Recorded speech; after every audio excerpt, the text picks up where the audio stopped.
Est-ce que vous vous êtes déjà demandé pourquoi il y a des parquets à 20€ et pourquoi il y a des parquets à 120€? Pourquoi est-ce qu'il y a une telle différence de prix? On entend toujours parler de parquets massifs, parquets flottants, stratifiés, contre-collés, mais est-ce qu'on sait faire la différence entre tout ça? Comment savoir si on achète un parquet de bonne qualité et surtout si ça justifie vraiment le prix?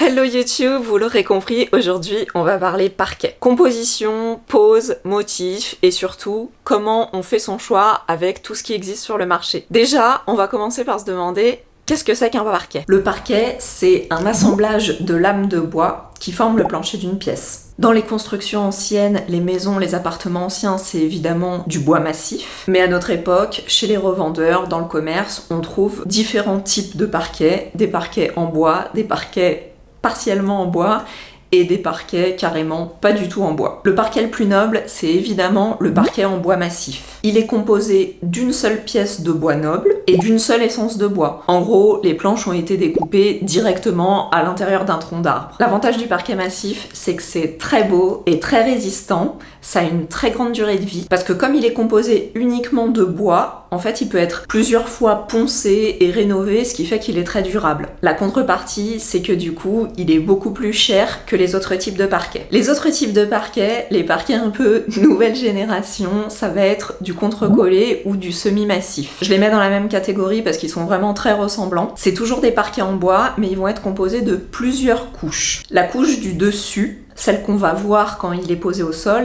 c'est toujours une couche de bois noble. Donc visuellement, il va avoir un aspect très similaire à du parquet massif. Et cette couche supérieure, qu'on appelle la couche d'usure, c'est justement la partie qu'on va aussi pouvoir poncer et rénover. Ce qui fait que, en fonction de l'épaisseur de cette couche d'usure, le parquet va être plus ou moins durable. En gros, plus la couche d'usure est épaisse, plus c'est un parquet de bonne qualité. Par contre, la couche du dessous, elle va être composée de dérivés du bois. Dans le cas d'un semi-massif, ça va être toujours un bois massif, mais ce sera pas un bois noble, ce sera un bois comme du bouleau, qui est moins cher qu'un bois noble comme du chêne par exemple, mais ça reste plusieurs couches de bois collées les unes aux autres. Et sur un parquet contre-collé, cette couche du dessous, ça va être carrément de l'aggloméré, un peu comme l'intérieur des meubles Ikea. Le gros avantage du coup de ces deux types de parquets, ça va être leur prix, parce que ça va avoir la même apparence que du parquet massif, mais ça va être moins cher. Et aussi parce que ces lames avec différentes épaisseurs de bois, elles sont conçues pour combattre le jeu de dilatation, c'est-à-dire la déformation due au changement de température et à l'humidité. L'avantage aussi de ces parquets, c'est qu'ils vont être plus faciles à poser, et notamment pour des gens qui ne sont pas des professionnels, parce qu'ils sont conçus avec des languettes, ce qui permet une pose plus facile par emboîtement des lames. Et enfin, on va avoir le parquet stratifié. Le stratifié, en fait, c'est un panneau de MDF ou un panneau d'aggloméré, donc en gros des particules de bois liées entre elles, collées entre elles avec de la résine, et recouvertes d'un panneau décoratif. Donc là, on est vraiment dans quelque chose qui est similaire au meuble Ikea, c'est-à-dire que la couche décorative, en fait, elle est imprimée avec ce qu'on veut dessus. Donc ça peut être imitation bois, mais ça peut être aussi imitation béton, imitation carrelage, imitation marbre, ça va à l'infini en fait. Mais c'est pas pour autant que c'est vraiment du bois ou du béton ou du marbre, c'est juste un revêtement. Donc en fait, je sais pas si on peut considérer vraiment que c'est du parquet. En tout cas, le gros avantage c'est que c'est le moins cher de tous. On trouve des parquets stratifiés pour 10-15€ du mètre carré, donc c'est vraiment super de pouvoir trouver quand même quelque chose qui ressemble à du parquet, sans pour autant mettre le prix d'un vrai parquet. D'accord, et le parquet flottant dans tout ça? Un parquet flottant, ça n'a rien à voir avec la structure, la construction des lames de parquet, ça fait partie du type de pose. On va avoir des parquets flottants, des parquets collés ou des parquets cloués, et ça dépend de la manière dont on va choisir de fixer ou de ne pas fixer son parquet au sol. La pose clouée, c'est ce qu'on retrouve dans les constructions anciennes. Chacune des lames de parquet sont une à une clouées au sol, directement sur des lambourdes, des espèces de grosses poutres en bois qui font la structure du sol. La pose collée, c'est tout simplement le fait de coller les lames de parquet directement sur le sol, ou sur une sous-couche qu'on est venu positionner sur le sol existant, et la pose flottante, qui consiste à ne pas fixer le parquet au sol, mais simplement d'emboîter les lames de parquet entre elles et éventuellement de coller les languettes. Selon le type de parquet, plusieurs types de poses vont être possibles. Pour le stratifié particulièrement, et c'est de là que je pense que vient l'amalgame entre parquet stratifié et parquet flottant, c'est que le stratifié, il est jamais fixé au sol. La seule option de pose pour un parquet stratifié, c'est une pose flottante. Ok, donc on a parlé des matériaux de construction et on a parlé des types de poses, mais il y a un autre élément qui rentre en considération dans le choix du parquet, et aussi pas mal dans son prix, c'est le motif de pose. Il y a plein de motifs de pose qui existent, donc je vous mets un petit exemple non exhaustif ici pour que vous voyez de quoi je parle. Les motifs les plus répandus, c'est le parquet droit, qui s'appelle pose à l'anglaise. D'ailleurs, c'est assez marrant, parce que finalement, la pose à l'anglaise, qui est un parquet droit avec des lames qui font toute la même largeur, c'est ce qu'on retrouve principalement dans les constructions en France, alors que la pose à la française, qui est un parquet droit mais avec des lames de différentes largeurs, moi personnellement, j'en ai jamais vu en France. Dans les motifs de pose, on va évidemment retrouver le point de Hongrie, qui est typique du style haussmannien, la pose à bâton rompu, qui est devenue pas mal tendance ces dernières années, la dalle Versailles pour un style de château, et tout un tas d'autres motifs. On va choisir le motif en fonction de ses goûts, évidemment, mais aussi en fonction du style qu'on veut donner à la pièce, et il faut prendre en considération un élément important qui va être la taille de la pièce.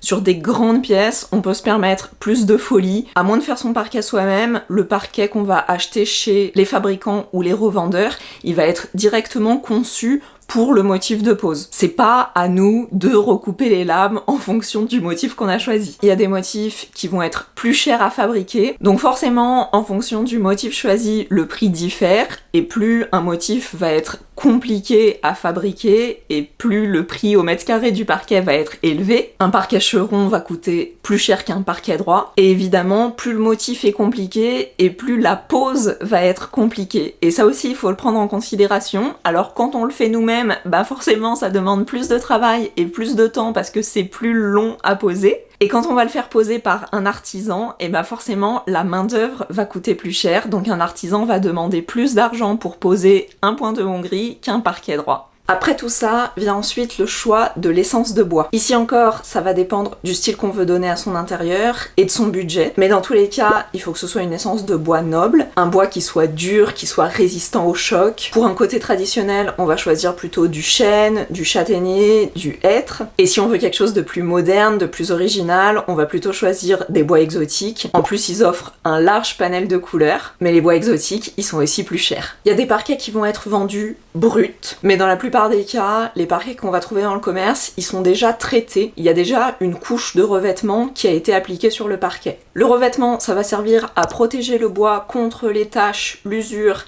et ça va lui donner un plus bel aspect. Mais ça va être plutôt un choix esthétique et pratique parce que ça va pas fondamentalement changer le prix du parquet. Les parquets anciens, pour les protéger, on les faisait vitrifier, mais on peut aussi trouver des parquets cirés, vernis, ou huilés. Personnellement, des parquets cirés, j'en ai pas vu beaucoup dans les magasins. Le choix se portait souvent sur des parquets soit vernis, soit huilés. Le parquet huilé, il a un rendu plus mat, c'est un petit peu plus à la mode en ce moment, on aime moins les parquets très brillants, alors que sur un parquet verni, l'aspect va être un peu plus brillant, un peu plus satiné, mais maintenant ils sont aussi capables de faire des vernis plus mat, qui ressemblent plus à du parquet huilé. Un parquet huilé, il va être huilé en profondeur, donc ça va pénétrer les différentes couches de bois, mais en surface, on va garder cet aspect, ce toucher du bois qu'on n'aura pas avec un parquet verni qui sera plus lisse au toucher. Puisque le parquet verni, on va venir rajouter une couche de vernis par-dessus le bois, donc ça va permettre de plus le protéger, et il faudra poncer pour enlever ce revêtement. Alors que le parquet huilé, comme l'huile va pénétrer en profondeur dans le bois, on va pas pouvoir poncer pour enlever la couche huilée, donc une fois que le parquet il est huilé, il pourra pas être dans le futur verni, alors qu'un parquet verni, il peut être poncé et huilé. Un parquet huilé, il va être plus indulgent sur les rayures, parce que les rayures vont finalement se fondre un peu plus dans les veinages du bois, donc elles seront moins visibles, alors que sur un parquet verni, la rayure va rayer la couche de vernis et du coup ça va plus se voir et ça va être aussi un petit peu plus pénible à rénover parce qu'il faudra poncer tout le vernis. Le gros avantage du vernis en revanche, c'est qu'il va être plus imperméable et sa finition plus lisse va faire qu'il va moins accrocher les poussières. En termes d'entretien, le parquet huilé il va être un petit peu plus pénible. Il va falloir faire attention à pas laisser un liquide pénétrer dans le bois parce que ça va tacher. Donc si on fait tomber une petite goutte de café, il va falloir la nettoyer tout de suite. Et puis le truc vraiment pénible, c'est qu'il va falloir re-huiler le parquet tous les 6 mois ou tous les ans. Le parquet verni, il va demander moins d'entretien puisqu'on n'aura pas besoin de le revernir tous les ans. Et puis il va se nettoyer simplement avec une éponge humide. Bon après, moi je vous raconte tout ça, je suis pas experte en parquet, c'est simplement les trucs que j'ai appris en faisant mes recherches, en parlant avec des revendeurs quand on a fait le choix pour notre propre parquet dans l'appartement. Si vous avez des précisions à apporter, des trucs que vous voulez ajouter, n'hésitez pas à les laisser en commentaire. Une fois qu'on sait tout ça, il reste plus qu'à choisir le parquet qui va correspondre à ses besoins et à ses envies. Et c'est pas la partie la plus facile. Nous, dans notre cas, on avait plusieurs critères qui étaient assez importants. Déjà, ce qui était primordial pour nous, c'était d'essayer de redonner un style haussmannien à l'appartement. Donc on voulait absolument poser du point de Hongrie, parce que dans les appartements haussmanniens de standing, on va dire, on trouve généralement du parquet en point de Hongrie dans les pièces à vivre, les pièces de réception, les pièces qui sont très moulurées en fait, et qui sont souvent les pièces qui donnent sur la rue. Côté cour, on va trouver des pièces plus modestes, un peu moins richement décorées, elles sont souvent plus petites aussi, et donc sur ces pièces-là, on peut se permettre de mettre du parquet droit, d'autant plus que le point de Hongrie sur des petites pièces, ça va avoir moins d'intérêt. Et comme le parquet droit il est un peu moins cher, c'est aussi pas mal niveau budget. Du coup c'est le choix qu'on a fait, on a décidé de poser du point de Hongrie dans notre espace salon, salle à manger, cuisine, et dans notre grande chambre. Et dans les deux petites pièces, les deux petites chambres, on a décidé de poser du parquet droit. Les lames de parquet en point de Hongrie, je vous en avais déjà parlé dans une autre vidéo. On va avoir le choix entre plusieurs largeurs de lames et aussi plusieurs angles d'ouverture des chevrons en fait. Nous, on a choisi un modèle avec un angle d'ouverture à 45 degrés parce que j'aimais pas les angles trop ouverts et des lames pas trop larges qui font 9 cm. Et pour le parquet droit, on voulait quelque chose qui soit vraiment similaire, donc avec la même essence de bois, quelque chose qui ressemble vraiment beaucoup en termes de coloris, en termes de nœuds, parce qu'on voulait pas quelque chose qui soit trop lisse, trop parfait, on voulait quelque chose avec des nœuds pour un effet un petit peu plus ancien et rustique. Donc on cherchait plutôt un parquet en chêne, pour la couleur, pour le veinage, pour la qualité du bois, et plutôt un parquet verni, parce que comme on a décidé aussi de le mettre dans l'espace cuisine, on voulait quelque chose qui soit imperméable dans la mesure du possible et qui n'absorbe pas les taches de gras, de sauce, de café, enfin tout ce qu'on peut faire tomber dessus quand on est dans une cuisine. Et la dernière chose, c'est qu'on voulait aussi un parquet qui demande pas trop d'entretien. Moi je vous l'ai déjà dit, j'ai pas envie d'être esclave de mes matériaux, j'ai pas envie de passer ma life à faire le ménage, donc je voulais quelque chose qui soit assez facile et que j'ai pas à rehuiler tous les 6 mois ou tous les ans. À la base, on cherchait plutôt un parquet contre-collé pour le bon rapport qualité-prix, on va dire, mais finalement celui qu'on a trouvé c'est du semi-massif, enfin bon dans l'absolu, je crois pas que ça change grand chose. On a fait vraiment beaucoup de magasins de parquet avant de trouver celui qu'on voulait. Moi je suis vraiment très sélective et j'ai toujours besoin de tout comparer pour être sûre que je fais le meilleur choix. Donc on est allé en GSB, on est aussi allé dans des magasins spécialisés et je trouve vraiment que la chose la plus importante quand on choisit un parquet c'est de pouvoir le tester, c'est-à-dire de pouvoir marcher dessus, parce que je trouve que au toucher sous la main, ça n'a pas du tout le même rendu que au toucher sous les pieds. Et finalement, c'est quand même un sol, donc c'est quelque chose sur lequel on va marcher fréquemment. Et moi, j'aime bien marcher pieds nus. En GSB, personnellement, j'ai trouvé que le choix était pas extraordinaire et les prix étaient pas forcément plus intéressants que chez des revendeurs spécialisés. Les magasins où on est allé, bon, moi évidemment, je vais vous parler de magasins qui sont situés à Paris ou en Île-de-France. Je crois pas que ce soit des magasins qu'on retrouve dans le reste de la France, mais si vous avez des bons magasins de parquet à partager, je vous laisse les mettre dans les commentaires. On est allé voir chez Déco Plus Parquet. Ils ont pas mal de magasins à Paris et aussi en Île-de-France, mais surtout ils ont pas mal de choix et ils ont des prix qui sont quand même assez abordables, puisque le premier prix en point de Hongrie c'était 59 € du mètre carré, ce qui est pas très cher pour un point de Hongrie. On est allé regarder un peu tous les modèles dans différents showrooms, dans différentes boutiques, parce qu'ils n'ont pas forcément tous les modèles en exposition dans toutes les boutiques, mais finalement il n'y en a aucun qui m'a vraiment convaincue. Et puis quand je demandais à pouvoir marcher dessus, les vendeurs ils trouvaient ça un petit peu chelou. Ensuite, on est allé regarder les parquets chez Émoi et Bois. Émoi et Bois, c'est pareil, c'est une enseigne qu'on trouve à Paris et en Île-de-France. Ils ont 3 magasins, il y en a un qui est dans le 15e, il y en a un qui est dans le 11e et il y en a un qui est à Sèvres dans le 92. Leurs parquets, ils sont magnifique de ouf. Il y a vraiment beaucoup de choix, les vendeurs ils sont ultra professionnels donc ils savent exactement de quoi ils parlent et eux ils trouvent ça tout à fait normal de te mettre la plaque de parquet d'exposition par terre pour que tu puisses marcher dessus. Celui qu'on avait trouvé chez eux, qu'on aimait vraiment beaucoup, c'était la référence Silky. Donc c'est toujours un parquet en point de Hongrie. Celui-là il était huilé et il était avec des nœuds et il me semble que la référence des nœuds c'était numéro 4 parce que en gros, comme c'est des parquets qui sont faits sur mesure, on peut aussi choisir la quantité de nœuds qu'on veut. Et moins il y a de nœuds et moins le parquet est cher parce que il faut plus trier les lames. Mais nous on aime bien quand il y a des nœuds et du coup la quantité de nœuds ils mesurent ça avec des chiffres, donc en gros il y a des parquets avec niveau 1 il n'y a pas beaucoup de nœuds, niveau 2 il y a un peu plus, 3 etc.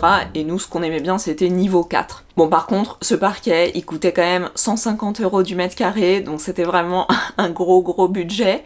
Et puis finalement, à force de le regarder, moi je le trouvais légèrement un tout petit peu jaune. Et je me suis dit qu'avec le choix de notre cuisine verte et potentiellement les canapés verts, ça allait peut-être pas être super harmonieux et super joli. Donc finalement, le parquet qu'on a choisi, c'est un parquet qui est fabriqué en Bretagne par une société qui s'appelle Design Parquet. Alors je sais pas s'ils vendent en direct, j'ai pas trouvé vraiment sur leur site la liste des revendeurs et tout ça. Nous on l'a trouvé chez un revendeur qui s'appelle Parquet Coval.